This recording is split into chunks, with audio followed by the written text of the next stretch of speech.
warahmatullahi wabarakatuh. Waalaikumsalam warahmatullahi wabarakatuh.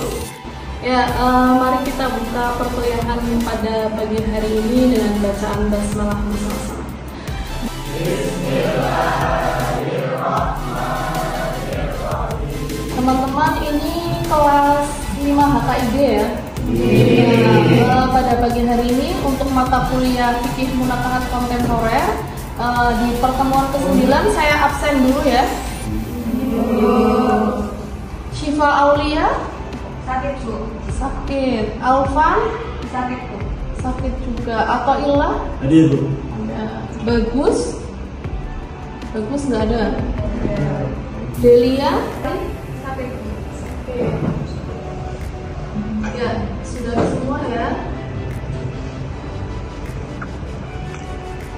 Ya, tadi sudah ada teman-teman yang presentasi terkait materi nikah beda agama ya. Nah, ini saya akan menjelaskan apa itu nikah beda agama, kemudian kenapa kok ada nikah beda agama, dan bagaimana nikah beda agama perspektif hukum Islam. Tapi sebelum saya menjelaskan, tolong teman-teman bisa maju ya duduknya. Ini yang kursi depan bisa diisi supaya penjelasan saya lebih bisa diterima. Silakan maju.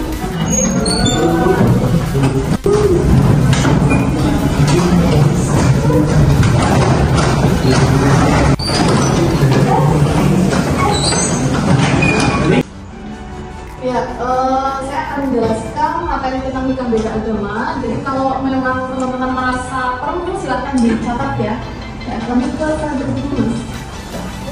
Kita akan membahas tentang pengertian, kemudian ada dasar hukum nikah beda agama, macam-macam, kemudian juga bagaimana pendapat para ulama. Itu kan ulama dibagi menjadi dua ya, bisa ulama klasik, kemudian ulama modern, kontemporer gitu ya, tentang bagaimana mereka memandang nikah beda agama. Nah, kemudian aplikasi yang ada di Indonesia, bagaimana sih nikah beda agama di Indonesia? Apakah di Indonesia itu juga mengamini apa hukum nikah beda agama yang ada dalam Islam? Ya, gitu. Ya, ada beberapa pengertian ya dari nikah beda agama. Kalau kita istilahkan secara umum, yang namanya nikah beda agama itu kan, nikah beda agama ada 3 kategori ya, nikah, kemudian beda, dan agama. Untuk nikahnya sendiri sebetulnya yang namanya nikah itu kan ikatan lahir batin antara seorang laki-laki dan seorang wanita gitu. Tetapi ketika pernikahan itu disandingkan dengan yang beda agama, maka bagaimana? Maka ikatan lahir batin itu dilakukan oleh seorang pria dan wanita dengan agama yang berbeda gitu ya. Ketika mereka melakukan pernikahan yang beda agama, itu nanti menyebabkan syarat dan tata cara pelaksanaan perkawinan itu juga tidak bisa sama. Masih ingat teman-teman apa sih rukun nikah kalau dalam Islam? Rukun nikah ada berapa coba? 5 saja. Kalau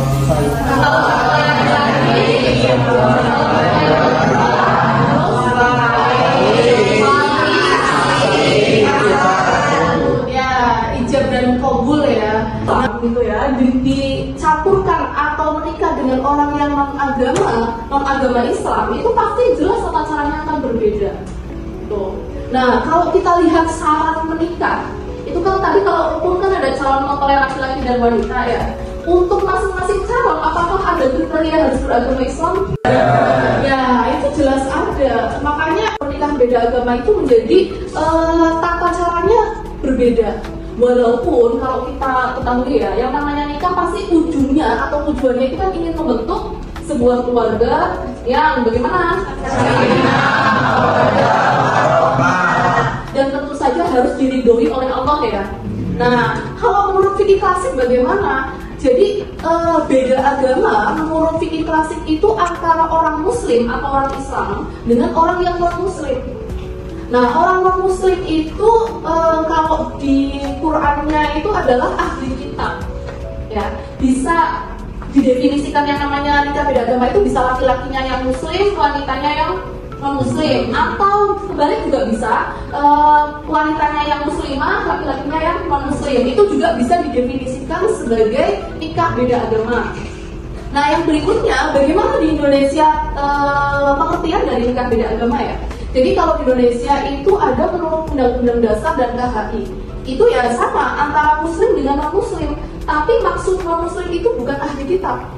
Siapa? Ya agama-agama yang diakui di Indonesia, namun mereka tidak masuk kategori ahli kitab gitu ya. Ada apa saja berarti? Kristen ya, Hindu, Buddha, Konghucu. Nah, ataupun sebaliknya. Jadi mau yang Islam yang perempuan atau yang laki-laki itu bisa didefinisikan sebagai nikah beda agama. Sampai sini bisa dipahami ya? Bisa. Ya, dilanjutkan. Ya, di sini ada dasar buku yang bisa kita pakai untuk melegitimasi apakah nikah beda agama itu boleh atau tidak gitu ya. Ya, ini ada ayat Al-Quran dalam surat Al-Maidah ayat 5. Ya, saya pengen unjuk nih, kayaknya daripada saya ngomong terus kan biar saya pengen dengar suara punya mahasiswa. Ada yang mau kira-kira? Kalau tidak saya tunjuk ini. Tunjuk.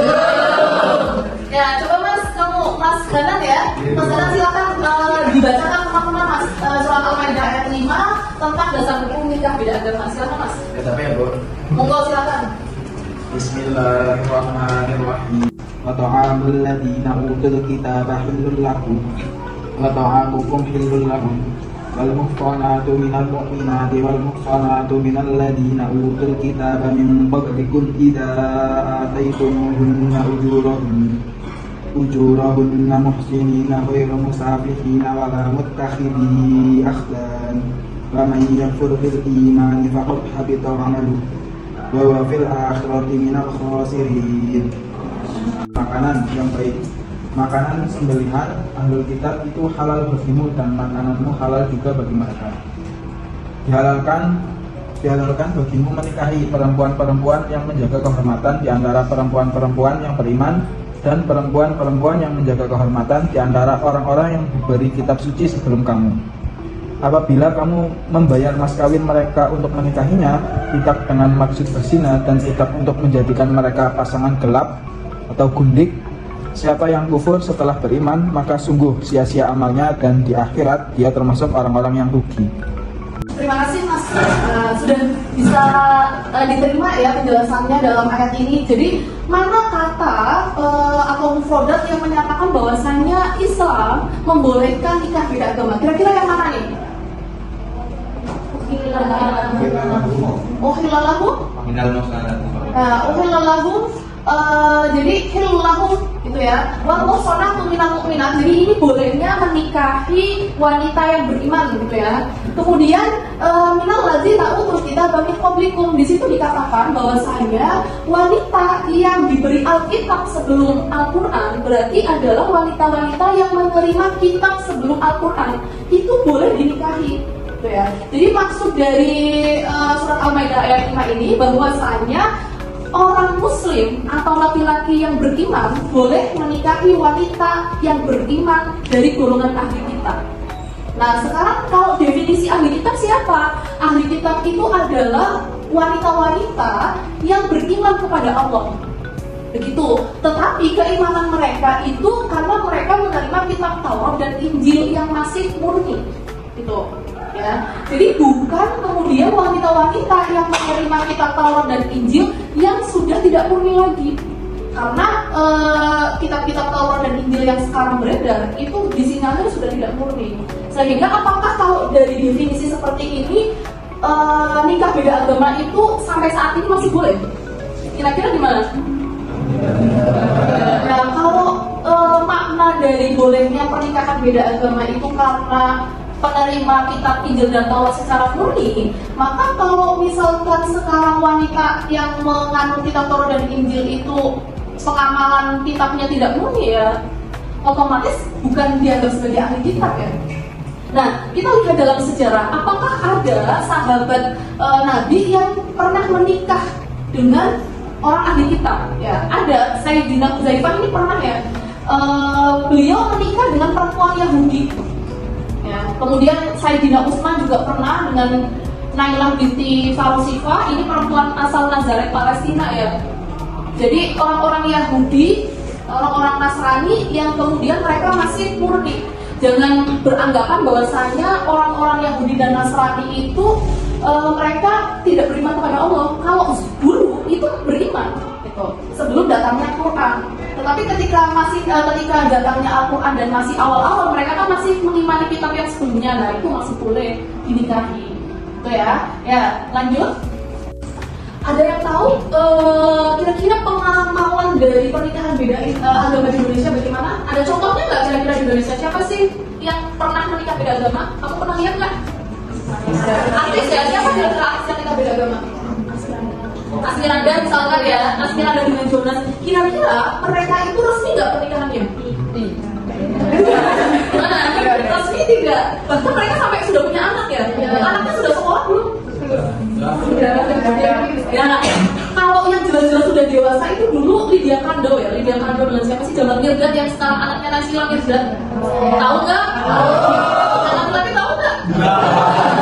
Ya, itu salah satu contoh nikah beda agama di Indonesia. Sebetulnya hukumnya bagaimana? Kalau dalam Undang-Undang Nomor 1 Tahun 74 ya, Undang-Undang Pernikahan, bahwasanya pernikahan itu baru bisa dikategorikan sebagai pernikahan yang sah itu kalau diakui oleh agamanya masing-masing. Pada mulanya Islam memang mengakui nikah beda agama dengan klausa wanita yang ahli kitab gitu ya. Nah kemudian kalau dalam undang-undang itu harus yang disahkan oleh agamanya masing-masing. Nah kalau di KHI bagaimana? Kalau dalam pasal 40 itu dinyatakan bahwasanya dilarang melangsungkan perkawinan antara seorang pria dan wanita karena keadaan tertentu. Karena seorang wanita misalkan tidak beragama Islam. Kesimpulannya bahwasanya baik undang-undang maupun KHI tidak ada yang melegalkan pernikahan beda agama. Gitu ya. Nah, lanjutnya Mas. Bagaimana dengan jurisprudensi? Jurisprudensi apa sih? Ya, keputusan hakim ya yang kemudian jadi ketetapan hukum. Kalau dalam jurisprudensi itu pencatatan pernikahan beda agama itu ya diatur dalam pasal 34 dan pasal 35. Nah, jadi orang yang menikah beda agama itu memang tidak bisa disahkan di Indonesia kan begitu. Maka mereka mengesahkan pernikahannya di negara yang melegalkan. Gitu. Ketika mereka sudah melakukan pernikahan beda agama di negara yang melegalkan, mereka pulang ke Indonesia dan dicatatkan di kantor catatan sipil maksimal 60 hari. Jadi agama bukan mengesahkan, tapi agama mencatatkan sebagai administrasi saja. Jadi mereka nanti dapat kutipan akta nikah, bukan akta nikah, tapi namanya kutipan akta nikah. Tetapi kemudian terjadi gejolak ya, Indonesia kok boleh sih nikah beda agama dicatatkan. Kemudian keluar surat edaran Ketua MA tahun 2023 yang menyatakan bahwasanya ketika mereka itu menikah beda agama, kemudian mengajukan pengesahan pernikahan di pengadilan, maka dihimbau. Ini himbauan bahwasanya hakim dihimbau untuk tidak mau mengesahkan pernikahan mereka. Tapi perlu digarisbawahi itu hanya himbauan, sehingga ketika hakimnya kok kemudian mengesahkan ya artinya tidak masalah begitu. Ya itu sebetulnya problematik bagaimana nikah beda agama di Indonesia ya. Apakah itu betul-betul dilarang atau tidak? Kesimpulannya tidak boleh disahkan, tetapi bisa dicatatkan sampai saat ini, sehingga orang yang betul-betul ingin nikah beda agama ya tetap bisa saja hidup di Indonesia gitu kan. Teman-teman ini waktunya sudah habis. Terima kasih atas perhatiannya ya. Kita tutup perkuliahan pada pagi hari ini dengan doa kafaratul majelis bersama-sama. Bismillahirrahmanirrahim.